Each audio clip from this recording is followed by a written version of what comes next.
हे दोस्तों, welcome back to my channel. कैसे हैं आप सब? आई होप आप सभी अच्छे होंगे, खुश होंगे और अपनी पढ़ाई कर रहे होंगे। मेरा नाम है प्रेला और मैं रहने वाली हूँ राजस्थान के चूरू ज़िले की।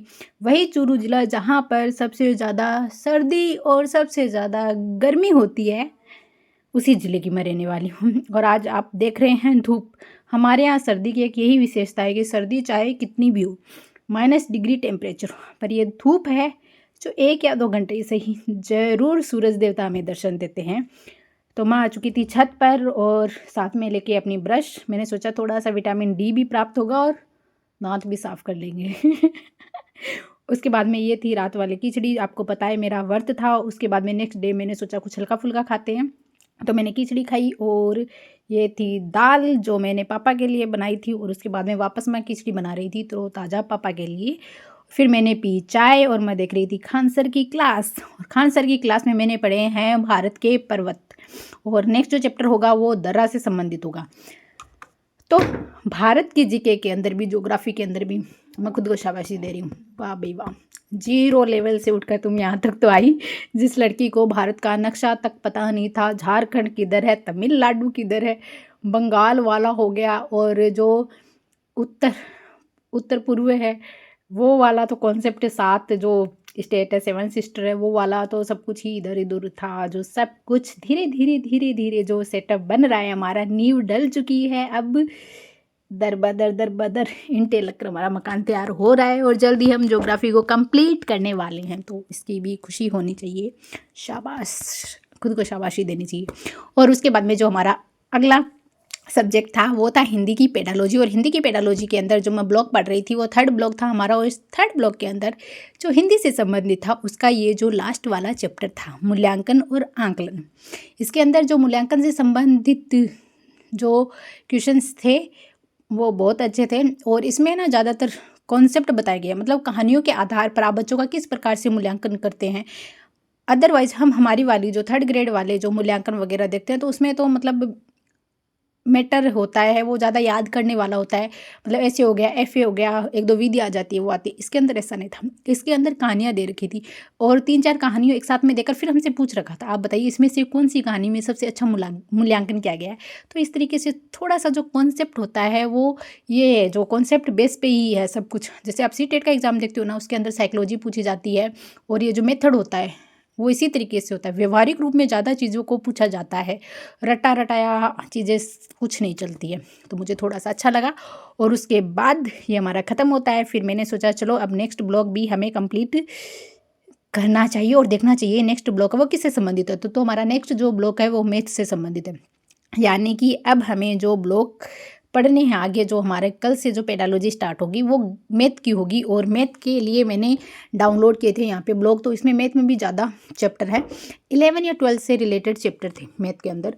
और फिर मैंने उसको डाउनलोड किया, 3 या 4 ब्लॉक के मतलब आया ये पार्ट के अंदर, और इसको डाउनलोड किया। और फिर जो मेरी हिंदी वाली थी, ये मैंने जो आपको मैं स्क्रीन पर दिखा रही हूँ, इससे रिलेटेड जो भी शॉर्ट्स था वो मैंने अपलोड किया है, उसको जाके देखिए। थोड़ा सा छोटा सा वीडियो है और छोटी सी लाइनें पर बहुत कीमती लाइनें इसके अंदर, और बहुत अच्छा कॉन्सेप्ट था जो मैं पढ़ रही थी। तो इस तरीके की चीज़ें सामने आती है तो मेरा मन करता है कि मैं आप लोगों के साथ में भी शेयर करूं।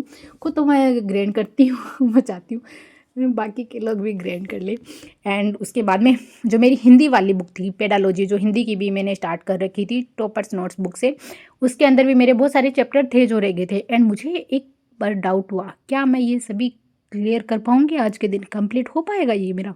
फिर मैंने सोचा जो भी हो अदर सब्जेक्ट को हम करेंगे बंद, पहले करेंगे हम हिंदी की पेडालॉजी खत्म, क्योंकि नेक्स्ट डे हमें मैथ की पढ़नी है तो इसके साथ में हम अपनी वाली भी मैथ भी पढ़ेंगे। इसीलिए मैंने स्टार्ट की फिर उसको। और उसको स्टार्ट करने के साथ ही जैसे जैसे मैं पढ़ती गई ना, वैसे वैसे चैप्टर खत्म हो रहे थे और मुझे इतना अच्छा लगा कि वाओ ये तो चमत्कार हो गया। और इस चमत्कार को नमन करना चाहिए हमें। और मैंने पूरी हिंदी की जो पेडालॉजी थी वो ख़त्म कर दी। फिर मैंने खुद को शाबाशी दी, शाबाश, तुम इसी तरीके से लगन और मेहनत से पढ़ती रहो, तुम्हें खुद अपने आप मोटिवेशन मिलेगा। जो भी तुम्हें जो चाहिए, हौसला चाहिए, वो तुम्हारे अंदर ही है।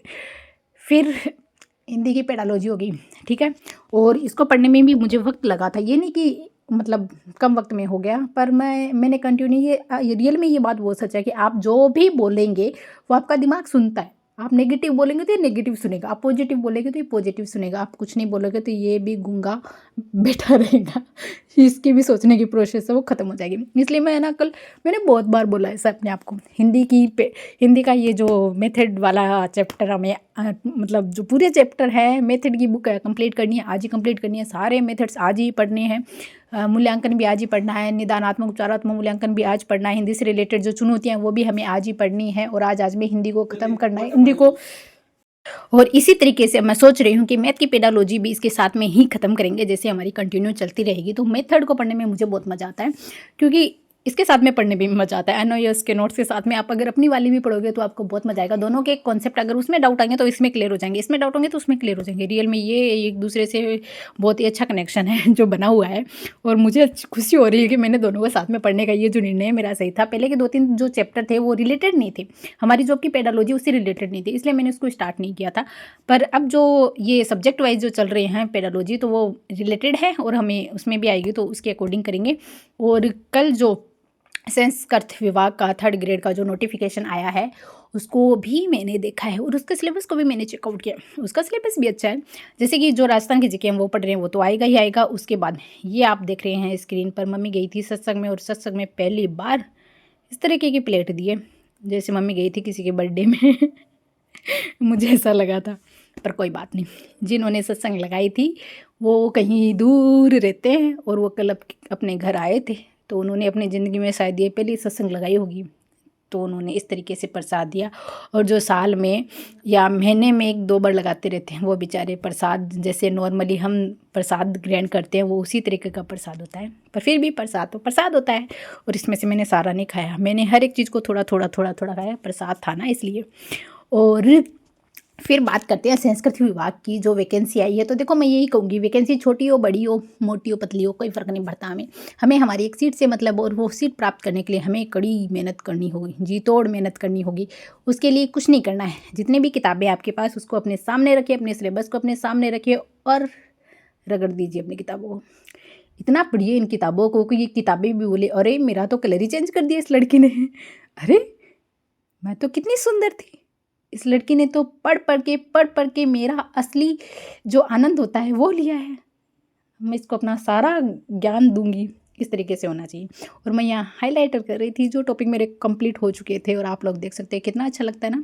और मैं बुक में हाईलाइट करने के साथ में जो मेरा सिलेबस मैंने नोट डाउन किया था मुझे वहाँ पे भी हाईलाइट करना था, ताकि मैं सिलेबस जब भी सुबह उठ के देखती हूँ ना तो मुझे ऐसा ना लगे अरे भगवान अभी तो इतना ही हुआ है, अभी इतना और करना है। तो इसलिए मैं वहाँ पे भी कलर कर देती हूँ, और ये मुझे अच्छा भी लगता है। देखो अदरवाइज़ हम पढ़ लेते हैं, ये सिलेबस में भी कुछ ना कुछ तो हमें सबूत छोड़ने चाहिए कि हमने क्या पढ़ा है क्या नहीं पढ़ा है।